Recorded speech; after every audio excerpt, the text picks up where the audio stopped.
yum! And it smells really good. This really works. I need to buy one. Umalma si Senadora Miriam Defensor Santiago sa bansag na oil smuggling capital, ang Pilipinas. Malacanang at MILF na maisa sa ayon sa lalong madaling panahon ang panukalang Bangsamoro Basic Law. Mahalagang pakikisa ng lahat ng sektor sa paghanda sa kalamidad. Kaya't sa ginanap na Disaster Preparedness Forum, suportado ng mga bagong miyembro ng Kamara ang panukalang.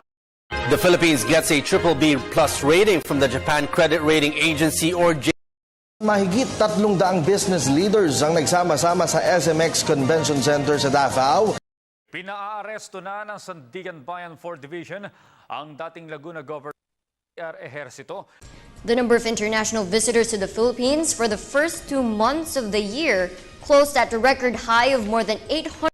Delegates from ASEAN member countries are in town to plan the production of television documentaries on the projects and programs.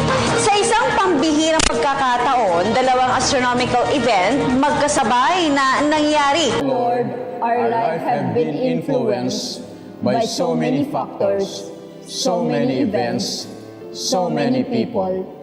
Help us to realize, Lord, that we are responsible for our own destiny, that we may not miss, and we must face on achieving our one and only goal in life, you and heaven.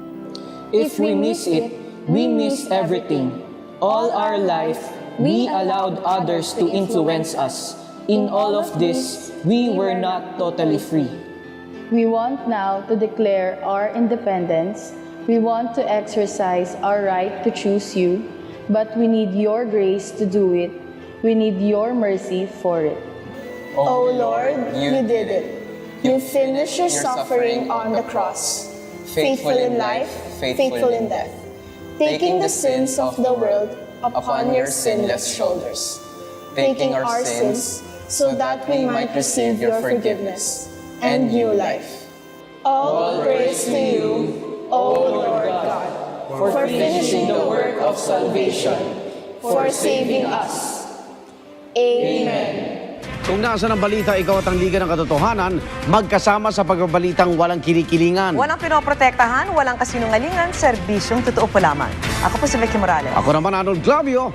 Susunod ang Reporter's Notebook. Tampok ang issue ng Black Coral Smuggling. Hanggang bukas, sama-sama tayong magiging saksi.